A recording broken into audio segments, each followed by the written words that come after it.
Bonjour à toutes, bonjour à tous et bienvenue. Aujourd'hui, j'ai le plaisir de vous faire découvrir un outil 100% gratuit qui s'appelle Fabrari. Il vous permettra de créer, de partager, mais aussi de découvrir les decks que les joueurs et les joueuses partagent avec la communauté. Alors affûtez vos armes, connectez vos neurones pour ce pique-nique sur le pouce.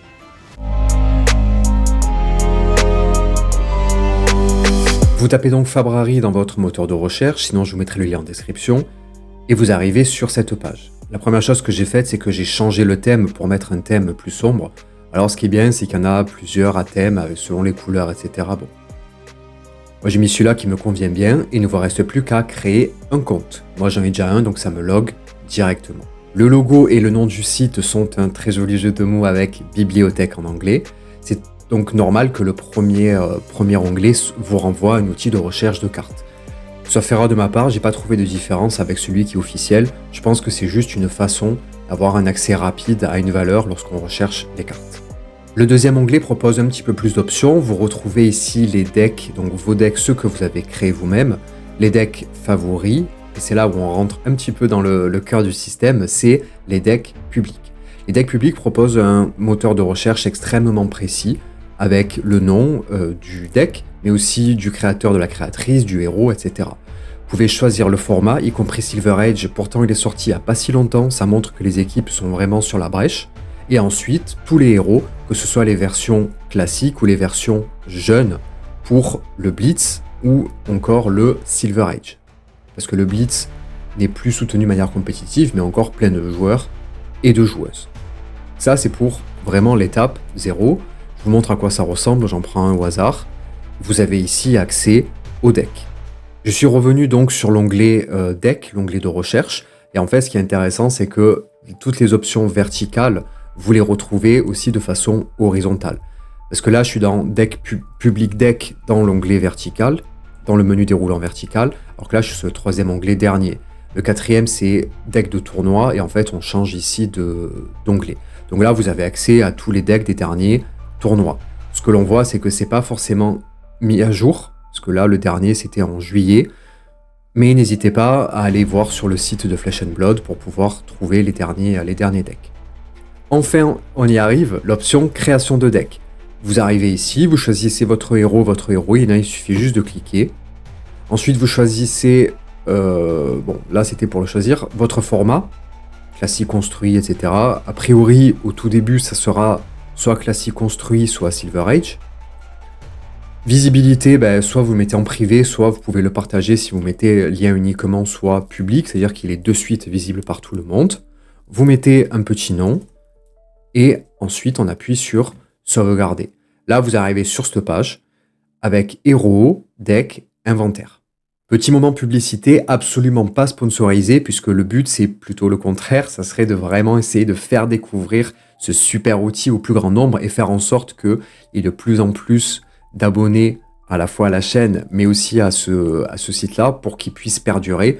Parce que grâce à ce site et grâce à toute l'équipe, on peut faire vraiment du théorie crafting, se renseigner un petit peu sur les decks, aller attraper des idées à gauche et à droite. Donc c'est vraiment un outil exceptionnel.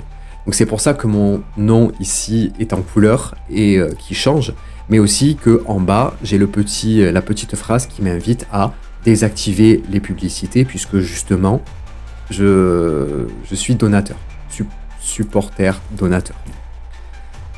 Nous revoici donc sur la page du deck qu'on a créé il y a quelques secondes.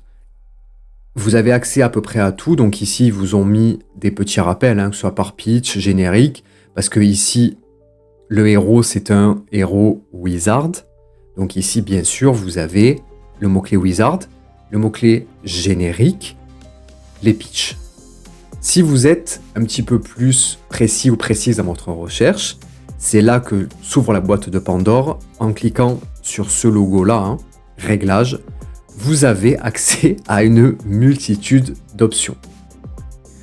Vous pouvez trier par classe, par rareté, c'est-à-dire basique, commun, même les fables, les légendaires, les Marvel, etc. Donc c'est pas que pour les joueurs et les joueuses, c'est aussi pour les collectionneurs ou les collectionneuses, afin de vous permettre d'aller trouver la petite carte ou de faire votre propre bibliothèque et de faire un suivi en ligne plutôt qu'un suivi papier, ou de faire un suivi en ligne et de l'imprimer, comme on le verra juste après.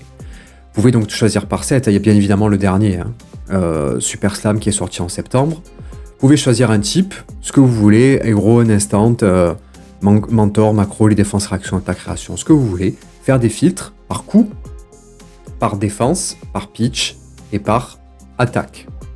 Vous avez ensuite tous les mots-clés possibles, plus les sous-types. Donc vraiment, vous pouvez aller choisir la carte ou faire des decks à thème, par exemple. À partir d'un mot-clé du héros, vous pouvez après vraiment vous faire plaisir pour essayer de trouver des super combos. Et cet outil de recherche-là vous aide miraculeusement bien à accomplir cette tâche-là. Pour poursuivre l'exemple, je me mets au hasard sur la page du deck que je vous ai partagé dans la vidéo précédente sur la Mori Deck de Pléiades, son gameplay et son upgrade. Si vous ne l'avez pas vu, c'est le moment d'aller la voir après cette vidéo-là. Et vous remarquez qu'à chaque fois que vous allez ajouter une carte, ici vous allez avoir un compteur qui va vous afficher le nombre de cartes sur 80. 80, c'est la limite maximum, toutes cartes comprises. Que ce soit héros, armes et équipements, votre deck, et aussi l'inventaire. Les cartes qui sont marquées ici en Maybe, vous pouvez en mettre autant que vous voulez. Il n'est pas rare que les créateurs et les créatrices en mettent plein. Pourquoi ?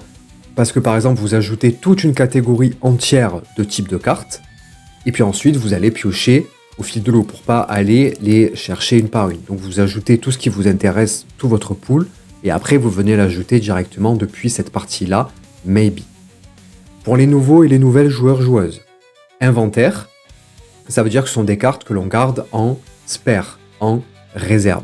À Flesh and Blood, ce qui est incroyable, c'est que vous pouvez faire du sideboard, c'est-à-dire choisir à chaque match des cartes en fonction de votre adversaire.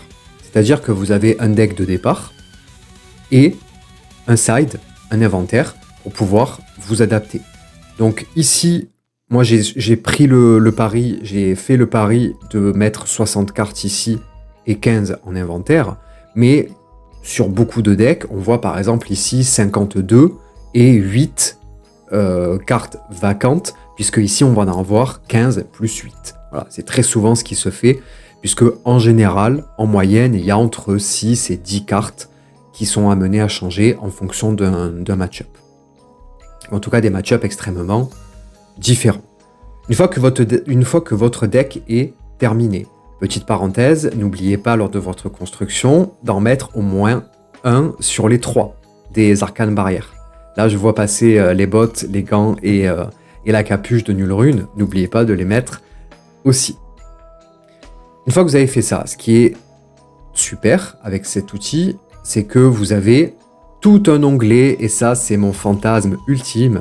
Vous avez tout un onglet statistiques. Donc le nombre de cartes dans le deck, celles qui ne bloquent pas, les actions d'attaque, les non-actions d'attaque et les auras. Par exemple, comme on l'avait vu, les auras de suspens, par rapport à ce qui a été sélectionné dans l'Armory Deck, eh bien, ça peut nous dire qu'on a ça. Je prends un autre exemple, par exemple, sur Gravy Bones, qui est mon héros principal. Je vois que en termes de statistiques pour lui, ce qui va m'importer, ça va être justement le nombre d'attaques et de non-attaques. Je vais avoir ici des informations sur mes alliés. Je sais que en tout, j'ai 16 alliés. Bien sûr, il n'y a jamais les 16 en même temps, mais je sais qu'en tout, j'en ai choisi 16. Ça, c'est pour la vidéo qui arrive juste après, c'est le deck final de Caillot. Vous verrez ça en temps utile. Je reviens donc là-dessus. Aura de suspense, et tout comme je vous ai montré Gravy Bones, les alliés, ici, ce qui est important, la valeur pertinente pour les héros gardiens en général, ce sont les attaques avec plus de 6, parce que vous allez pouvoir faire un clash. C'est-à-dire que, souvenez-vous, si vous avez vu la vidéo, si vous jouez déjà gardien, vous avez très souvent des tests à faire pour vérifier que votre attaque est supérieure à celle de votre adversaire. Et c'est quand même mieux d'avoir des cartes supérieures ou égales à 6. Donc là, ça veut dire que vous avez quand même 22 cartes qui ont un damage, un power supérieur ou égal à 6. Là, vous avez les moyennes de pitch, moyenne de coup, moyenne de puissance, moyenne de défense. Donc là, on voit qu'on a un deck qui est très équilibré. Probabilité de tirage en main, ça c'est extrêmement addictif si vraiment vous voulez pencher dans les stats. Parce que vous avez les probabilités, par exemple, ici d'avoir, donc déjà, vous avez déjà le nombre de rouges, de jaunes et de bleus. Je rentre pas dans les détails sur ce que ça veut dire, mais en gros, ici, on voit qu'on a beaucoup de cartes de ressources et beaucoup de cartes d'attaque rouges, qui justement sont payées par les cartes de ressources, et les cartes un petit peu intermédiaires, on voit qu'on en a peu. Donc la probabilité, je prends les rouges, la probabilité d'avoir 2 cartes rouges est de 32%. Probabilité d'avoir 2, 3 cartes bleues est de 36 et 35%. Qu'est-ce que ça veut dire? Ça veut dire qu'au T1, vous savez que vous avez 36% de chance d'avoir au moins 2 cartes bleues. Et c'est très bien parce que vous savez que vous avez un deck gardien, en particulier celui-là, qui coûte beaucoup de ressources. Donc commencer avec des cartes qui vont vous donner de la ressource, c'est super. Même s'il y a des auras qui coûtent 0, vous avez quand même la possibilité de pouvoir débuter et vous lancer. Bien sûr, moins vous mettez de cartes bleues, plus cette probabilité diminue. Mais je m'arrête là-dessus. Ici, vous avez une très très bonne représentation de votre deck. Action, attaque, aucune attaque-réaction, le deck ne le veut pas. Les auras, c'est bien puisque c'est ce sur quoi le deck joue, justement, puisque c'est basé vraiment, l'héroïne, son pouvoir, c'est vraiment basé sur des tokens, sur des auras. Donc on a plutôt intérêt à en avoir beaucoup, pour le dire vite. Très peu de blocs purs, beaucoup d'instantanés. En fait, les instantanés, ce sont les auras. On le retrouve ici, il y en a quelques-uns en plus, mais les instantanés sont les auras que vous pouvez jouer. Ici, calculatrice hyper géométrique, je rentre pas dans les détails, mais je rentre pas dans les détails là pour l'instant. Ici, les mots-clés, le pitch, les coups, donc vous avez de magnifiques histogrammes qui vous permettent d'avoir vraiment une vision chiffrée ici, dans la première partie, et une version un petit peu plus visuelle pour la deuxième partie, avec un petit bonus ici des communes rares, super rares, puisque c'est apparu, cette rareté-là est apparue avec Super Slam en septembre, et Majestic, pour bien sûr terminer par les légendaires. Résultat, ça c'est si vous jouez sur Talishar, je ne vais pas en parler pour l'instant, puisque vous avez ici une magnifique option jouer sur Talishar, ça fera aussi l'objet d'une autre vidéo. Match-up. Match-up, je vais le dire juste en 2 mots. Je vous ai expliqué tout à l'heure que vous avez l'option d'inventaire qui vous permet de pouvoir choisir selon l'adversaire différentes cartes. Au tout début, soit vous tombez sur un deck déjà tout fait où il y a les match-up et vous essayez de comprendre un petit peu. Sinon, au tout début, quand vous rencontrez les personnages pour la première fois en face de vous, vous jouez avec votre deck. Et puis, à force de le connaître, vous direz « Ah oui, ce deck-là, il fait ça, donc moi j'ai ça », vous allez réajuster. Sur mon deck Gravy Bones, je vous montre à quoi ressemble l'onglet Matchup. En fait, l'onglet Matchup, c'est hyper simple. Le logiciel part de votre deck, ok, et dans vos Matchup, vous allez pouvoir refaire un sous-deck avec le nom du Matchup. Si il est préférable de commencer ou de laisser la main à votre adversaire, ou si ça ne change rien. On voit ici les 3, bon. Au début, de toute façon, vous allez tirer au hasard, donc vous lancez. Vous pouvez écrire. Alors moi ici, attention, je me fais éclater. Je mets à jour. Et une fois qu'on est ici, quand on va dans Matchup, vous avez ici les notes qui apparaissent. Attention, je me fais éclater. Et là, ce que vous avez, ce sont les cartes qui sont retirées. D'où le signe moins devant. C'est-à-dire que ce sont les cartes que vous enlevez à votre pool global. C'est-à-dire que le logiciel ne vous dit pas « Attention, c'est tel personnage, il faut jouer ça, ça, ça, ça ». Ça serait beaucoup plus long. Donc c'est beaucoup plus pertinent et beaucoup plus malin d'avoir dit « Vous avez la totalité des 80 cartes. Et sur ces cartes-là, vous me retirez celle-ci ». Ce qui fait que ça permet de gagner un temps fou. Et là, vous voyez que selon les match-up, alors j'ai pas fait personnage par personnage, parfois j'ai fait par famille, ou des personnages qui vraiment m'embêtent de façon spécifique, comme Verdance à un certain moment et dans une certaine mesure, ou Prism aussi qui a été un enfer Un petit moment aussi, bref. Donc une fois que vous avez ça, ça vous donne la possibilité de l'avoir. Onglet suivant, l'onglet piocher 4, ça vous permet de simuler des mains pour rapidement voir un petit peu ce sur quoi vous allez tomber et être confronté un petit peu aux statistiques. Là, vous voyez par exemple que sur Gravy Bones, on a encore plus de statistiques puisque on a comme information supplémentaire le pouvoir de l'allié, la vie de l'allié, etc. Donc je vais sur l'onglet piocher 4. En fait, ça vous dit voilà, il prend en fait 4 cartes en random dans tout le deck. Donc là, hop, il me sort ça, ce qui fait que ça vous permet de, éventuellement, si vous spottez une carte particulière ou un type de main particulier, de pouvoir vérifier que ça sort ou que ça ne sort pas. Je vous rappelle qu'à Flesh and Blood, il n'y a pas de mulligan. Donc c'est bien aussi, si vous êtes curieuse, de pouvoir checker un petit peu comment est-ce que votre deck sort, bien que ce soit plus pour tester une probabilité que de pouvoir vraiment faire des maths. Information, bon, on vous dit ça, vous avez vu que je suis pas hyper à jour sur celui-ci. Le prix, j'avais déjà fait un spoiler alert dans ma vidéo sur le deck de Pléiades, mais ici le prix ne correspond absolument pas au prix du deck. Exemple très simple que j'avais pris, je vous laisserai aller le voir, mais un autre encore plus flagrant, ici on voit 411 €, c'est mon deck Gravy Bones, qui est coté à 3 €. Je clique dessus, donc là je me dis super, je peux rejouer à Flesh and Blood avec ces super cartes là pour 3 €. Bien sûr que non. Déjà, juste en regardant, voilà, en fait, je sais pas, elles sont pas prises ou il n'y a pas tout qui est en main, donc voilà. Ça, je vous avoue que ça reste encore un petit peu abscon. De toute façon, je vais sur Card Market, donc la question ne se pose pas.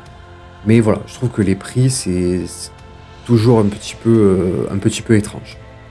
Je vous avoue, j'ai pas creusé parce que je m'en sers pas. Donc, si vous avez la réponse, n'hésitez pas à m'écrire ou à l'écrire en commentaire, parce que vraiment, voilà, je sais pas trop.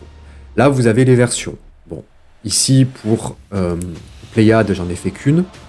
Pour Gravy Bones, pardon, on voit que j'en ai fait qu'une aussi. Parce que même s'il y a écrit V20, ben en fait, à chaque fois, je recrée un nouveau deck pour essayer de voir ce que j'ai avant.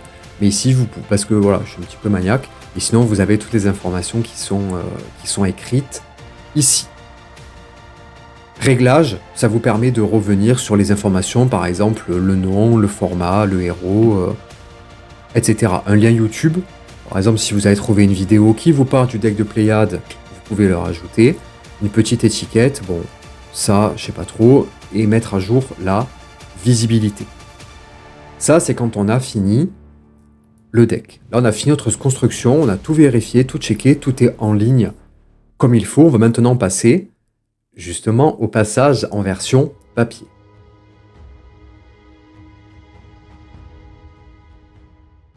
Nous voici donc de retour sur le premier onglet, l'onglet carte. On va maintenant s'intéresser au petit pictogramme en haut à droite.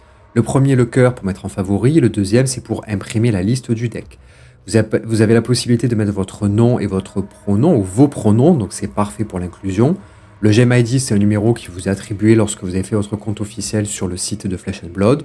La date et le nom de l'événement, on appuie sur Générer et vous retrouvez directement avec votre liste complète, classée par armes, équipement et par les autres types de cartes avec votre total en bas à droite. Si vous avez créé un match-up, donc avec des sideboards comme je l'ai évoqué tout à l'heure, ce qui est mon cas pour Gravy Bones, on va ici dans Match-up, dans PDF, et lorsqu'on veut exporter, on va appuyer sur Inclure, et j'ai bien dit Inclure. Il y a 2-3 petites fautes assez marrantes sur le site, pour pouvoir inclure les match-up. Ici, j'ai donc tous les match-up qui sont affichés, on va en avoir 2 par ligne. Si j'appuie sur Dancer Matchup Grid, ça va nous en afficher un de plus par ligne. On clique donc sur le PDF, générer un PDF, et vous avez donc vos match-up qui s'affichent.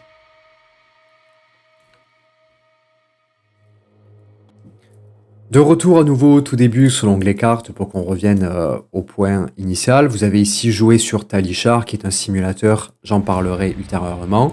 Play of Eatable qui est un autre simulateur dont je parlerai aussi. Et là vous avez différentes options.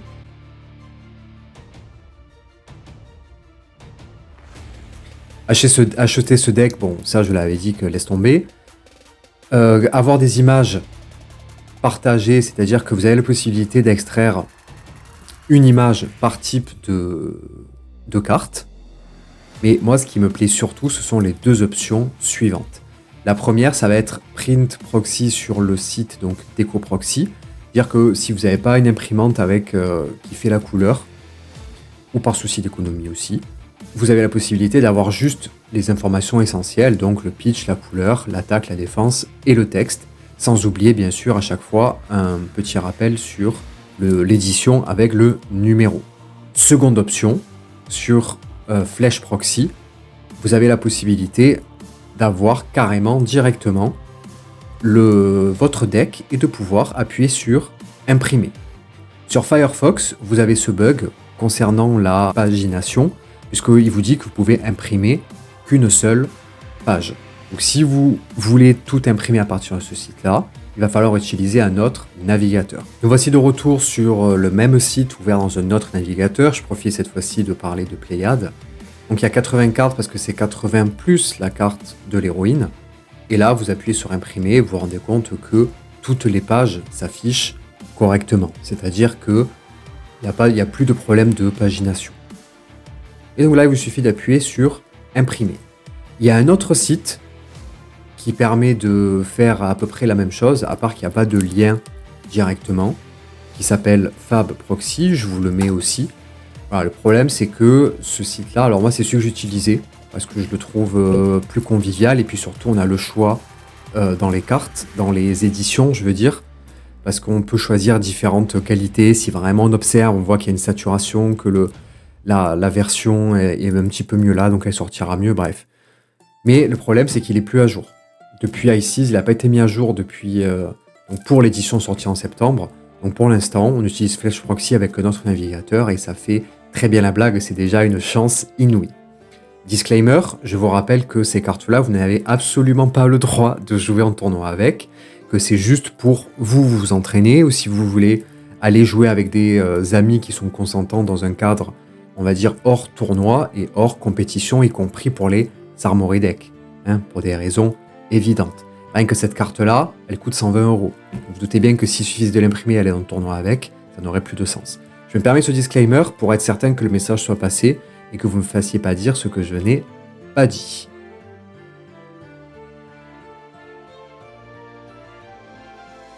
Le deck de Pléiade est sorti, donc c'est plus vraiment un spoiler. Vous avez ici toutes les cartes et idem pour Super Slam, vous avez accès à tout. Les statistiques. Ici, vous avez donc les decks les plus joués sur Talisha. Alors, c'est pas forcément mis à jour, mais ça a le mérite d'exister. Là, il y a 2 onglets qui arrivent. Je vous prépare une vidéo sur un site qui s'appelle Fablazing. Et si vous adorez les stats, que vous adorez les chiffres, vous allez tomber par terre. En tout cas, ici, pour le moment, vous avez, pour le mois de novembre, tous les résultats des parties, j'ai vu Games, des parties qui ont eu lieu sur Talishar, donc sur le simulateur, et vous avez même la possibilité d'afficher en nombre. Ça, c'est si vous adorez regarder la méta, ce qui est fort en général. Encore une fois, la méta varie, c'est juste pour avoir un petit aperçu. Globalement, ça vous permet aussi de prendre un petit peu la température sur un personnage. Là, on voit par exemple Pléiade, est-ce qu'elle est nulle? Est-ce qu'elle est injouable? J'en parle dans ma vidéo sur son Armory Deck. Tous ces chiffres-là sont à prendre un petit peu avec des pincettes. Cependant, là où on est vraiment certain, c'est que si par exemple on regarde des match-up Gravy Bones contre ici Auxilio, en fait on voit que son match-up est vraiment défavorable. Donc ça permet aussi de savoir, quand on va jouer contre tel ou tel héros, psychologiquement de se dire voilà, je sais que ça va être un match-up difficile pour moi, ou au contraire, si on joue contre Marlene, on sait qu'on a de grandes chances de gagner. Je dis bien de grandes chances. Si le joueur ou la joueuse gère bien, qu'on a des mauvaises mains ou que nous, on joue pas bien ou qu'on fait plein d'erreurs, on va pas gagner automatiquement. Hein. Ça marche aussi dans l'autre sens.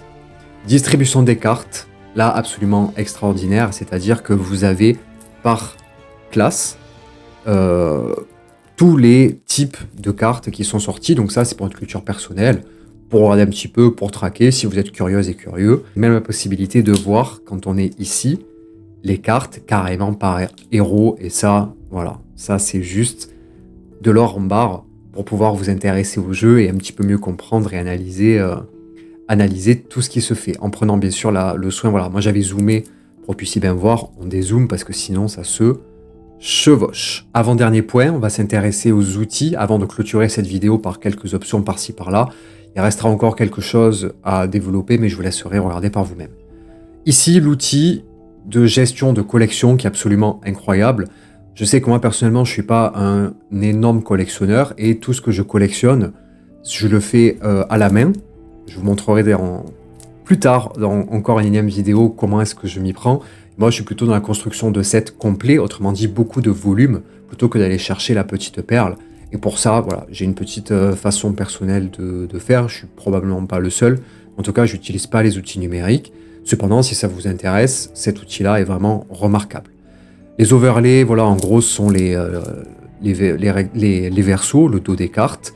Ça, c'est pour les créateurs, créatrices de contenu. Normalement, vous ne le voyez pas si vous n'avez pas créé un compte pro, entre guillemets. Mais voilà, moi, c'est ce que j'ai sous les yeux. Je posterai dès que j'aurai pris un petit peu dès que j'aurai fini mon rodage, je posterai peut-être là. Et bon, en attendant, je le fais de cette façon-là. Vous avez les bots Discord et Reddit, un Clash Calculator. Le Clash, je vous rappelle, c'est ce qu'on avait vu sur Pléiade, la carte qui dit vous devez retourner la carte du dessus de votre deck et il faut qu'elle ait un nombre supérieur. Donc ça vous calcule une probabilité d'avoir ou pas le gain sur cette partie-là, sur ce clash. Calcul hyper géométrique. En 2 mots, hyper géométrique, c'est une loi de probabilité sans ordre, c'est-à-dire qui est non ordonnée, c'est-à-dire que vos cartes, vous les piochez et le fait de piocher celle-ci avant celle-là, ça n'a pas d'impact et il n'y a pas de remise. Vous piochez vos cartes et une fois qu'elles sont piochées, vous les remettez pas puisque vous reprenez vos cartes. Du coup, ça donne des petits calculs. Je rentre pas dans les détails là-dedans, en tout cas pour l'instant. Et ensuite, le lien avec Talishar, voilà, ça vous permet de vous expliquer comment est-ce que vous pouvez jouer sur ce magnifique simulateur, extrêmement, lui aussi, peuplé dans le sens où il y a des parties à toute heure, en tout temps.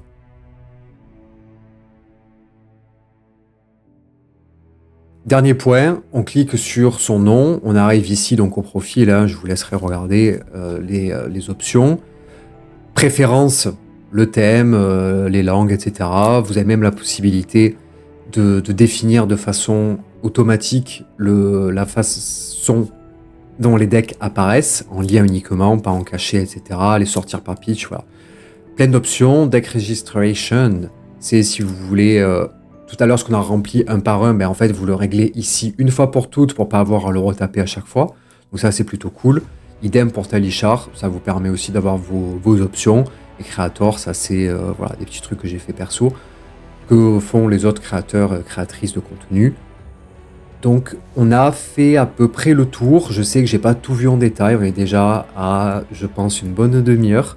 Ça suffit très largement pour voir tous les aspects positifs de ce magnifique outil, de pouvoir aussi vous en saisir pour le faire vivre, le faire partager à vos collègues, pour qu'ensemble vous puissiez rejoindre la communauté sans même devoir acheter de cartes, puisque vous avez la possibilité de jouer gratuitement sur Talishar ou sur Feltable. Donc allez-y, tout ça c'est gratuit, c'est que du plaisir, vous pouvez aller piocher à droite et à gauche. Moi je vous en ai déjà mis au moins une et une deuxième avec Ayu arrive bientôt. C'était Osdax, bonne game et à la prochaine.